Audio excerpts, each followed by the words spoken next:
Hello students, मैं निखिल गुप्ता स्वागत करता हूं आपका इस वीडियो में, जिसमें हम लोग 14.2 प्रश्नावली का परिचय और उदाहरण शुरू करने वाले हैं। इस प्रश्नावली में हम लोग बहुलक के बारे में पढ़ेंगे। पिछली प्रश्नावली तक हमने माध्य कंप्लीट कर लिया था। 14.1 के सारे क्वेश्चंस हमने कंप्लीट कर लिए थे।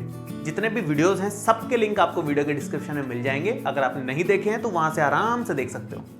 ठीक है, तो बहुलक हम लोग शुरू करने जा रहे हैं और बहुलक माध्य की तरह ही दो तरह से पढ़ेंगे हम लोग। एक तो अवर्गीकृत आंकड़ों के लिए अवर्गीकृत आंकड़े हैं, ये वर्गीकृत आंकड़े वर्ग बना करके, और मेन क्या है, वर्ग बना करके जो आंकड़े दे रखे हैं, मतलब ये जो वर्गीकृत आंकड़े हैं उदाहरण नंबर 5, ये इंपॉर्टेंट है और ये ही प्रश्नावली में सारे क्वेश्चंस दे रखे हैं। ये तो केवल इंट्रोडक्शन के लिए सबका एक एक उदाहरण दे रखा है। जैसे माध्यम में भी दिया था तो हमने उसमें भी किया था, वैसे ही यहां भी दिया है, ताकि बेसिक समझ में आ जाए कि बहुलक होता क्या है। 9th क्लास का एक तरीके से रिवाइज हो जाए आपका, इसलिए ये उदाहरण दे रखा है।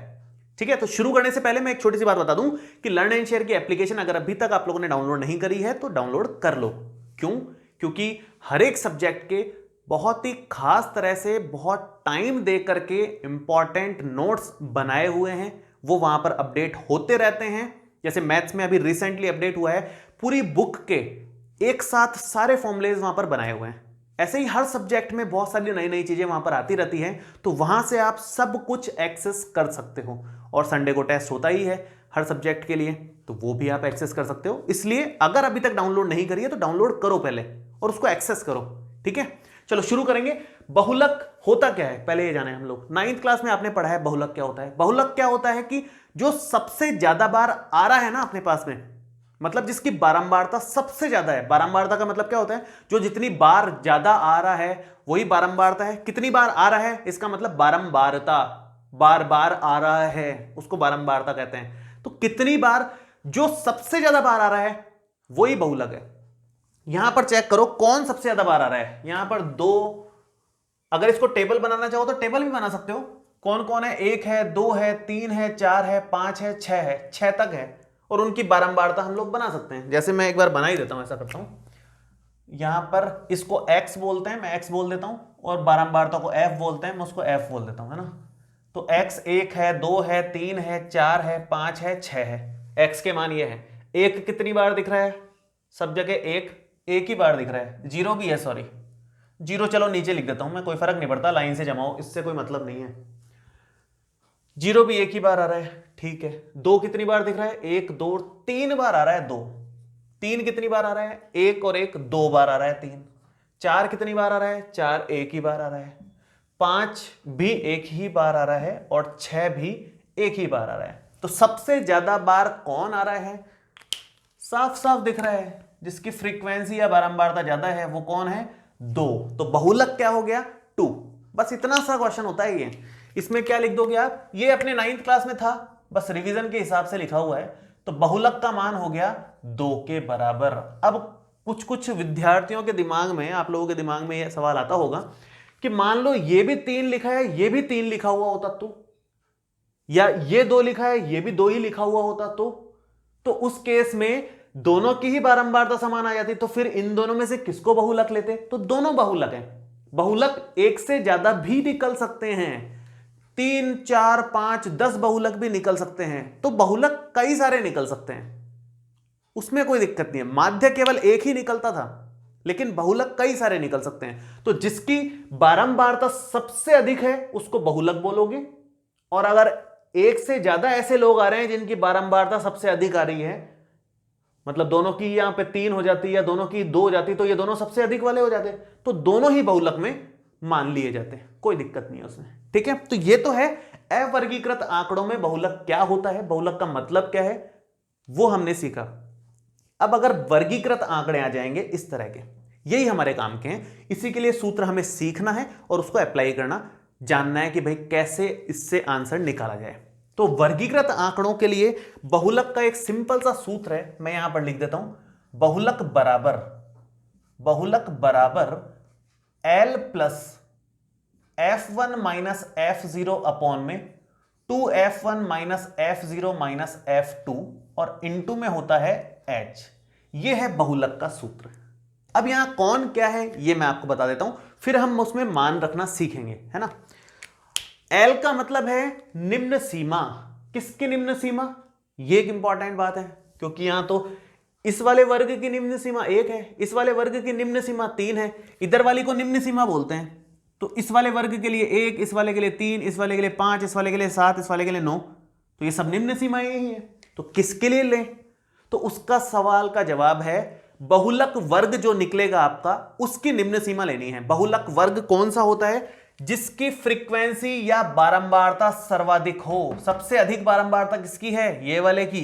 तो ये वाला आप मार्क कर लो, निशान बना लो, ऐसा करो, ये हमारे लिए बहुलक वर्ग है। बहुलक वर्ग, इंग्लिश में इसको बोलते हैं मॉडल क्लास। मॉडल क्लास, बहुलक को मॉड बोलते हैं एक्चुअली इंग्लिश में, उसके हिसाब से मॉडल क्लास। क्लास मतलब वर्ग। अब अगर आपने बहुलक वर्ग मान लिया है, कौन सा आएगा? बहुलक वर्ग कौन सा आता है? जिसकी बारंबारता, मैं लिख देता हूं ताकि आप लोगों को ध्यान रहे, जिसकी बारंबारता सर्वाधिक हो। सर्वाधिक हो, सबसे अधिक बारंबारता वाले को बहुलक वर्ग डिक्लेयर कर दो। अगर आपने ये बहुलक वर्ग मान लिया, उसके बाद कुछ मुश्किल काम नहीं है। उसके बाद एल क्या आ जाएगा? ये इधर है, ये एल, ये निम्न सीमा। उस बहुलक वर्ग की निम्न सीमा लेनी होती है। F1 क्या है? बहुलक वर्ग का बारंबारता, ये F है फ्रीक्वेंसी, तो बहुलक वर्ग की बारंबारता होती है F1। बहुलक वर्ग से ऊपर वाले वर्ग की बारंबारता होती है F0, और जस्ट नीचे वाले की बारंबारता होती है F2। केवल 3 की बारंबारताएं हमारे काम की है, बाकी कुछ काम का नहीं है। आपने क्या क्या बताया?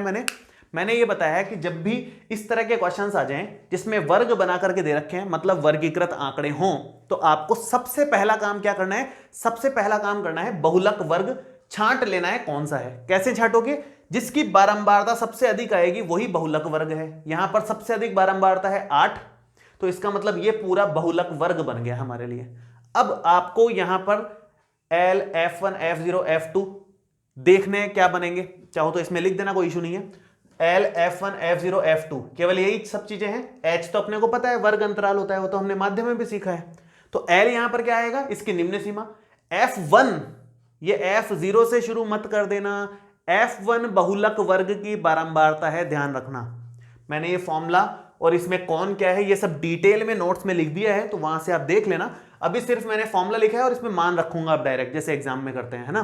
तो F1 है बहुलक वर्ग की बारंबारता, और F0 है उससे जस्ट पहले वाले वर्ग की बारंबारता, और F2 है उसके जस्ट नीचे वाले वर्ग की बारंबारता। ये सब आ गया, तो बस रख दो। H कितना है? गैप कितने का दिख रहा है भाई? वर्ग अंतराल कितना दिख रहा है? 2-2 का दिख रहा है अंतराल, तो वही H होता है वर्ग अंतराल। वो हमने माध्य में भी सीखा है। H का मतलब तो वही है जो माध्य में था।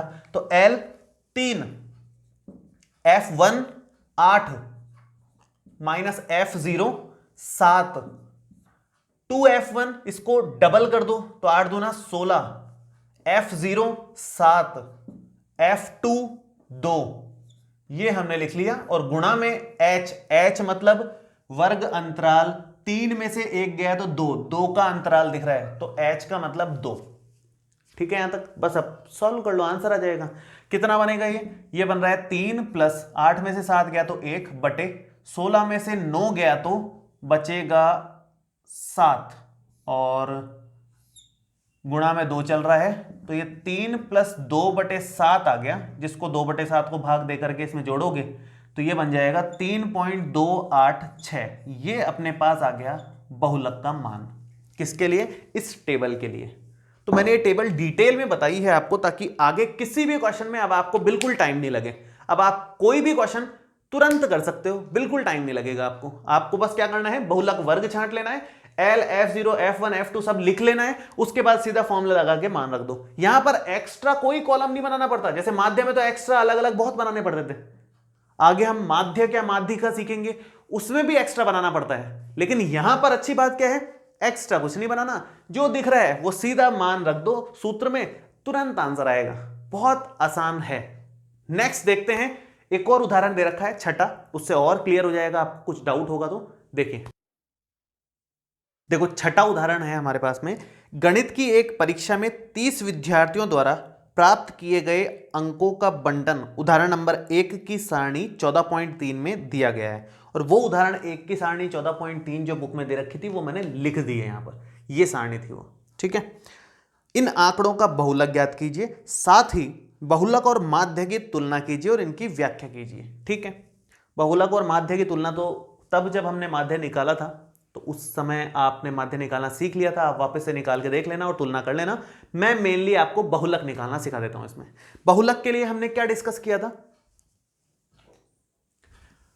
बहुलक के लिए हमने पहले डिस्कस किया कि सबसे पहले आप बहुलक वर्ग बना लो जिसकी बारंबारता सर्वाधिक हो। सबसे अधिक बारंबारता ये दिख रही है, इस वाले वर्ग की है 7। इसका मतलब आप यहां पर मार्क कर सकते हो कि ये जो वर्ग बनेगा ये बहुलक वर्ग बनेगा।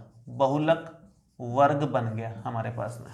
बहुलक वर्ग में आप सबसे पहले तो L निकाल लो भाई, निम्न सीमा L। ये हमारे पास क्या है F1, जस्ट ऊपर कौन आएगा F0, जस्ट नीचे कौन आएगा F2। सिंपल, मान रख दो, कुछ नहीं करना और एक्स्ट्रा कुछ दिमाग ही नहीं लगाना। L कितना है? L यहां पर दिख रहा है अपने को 40। F1 7 के बराबर है, F0 3 के बराबर है, 2F1 मतलब इसका डबल करना है, 7 दूना 14, माइनस F0 3 है, माइनस F2 6 के बराबर है, और गुणा में H वर्ग अंतराल। अंतराल कितना दिख रहा है? 10 से 25, 15 का गैप है, 25 से 40, 15 का गैप है। सब जगह 15 का गैप है, इसलिए यहां पर सीधा 15 लिख सकते हो। अब H का मान 15 है।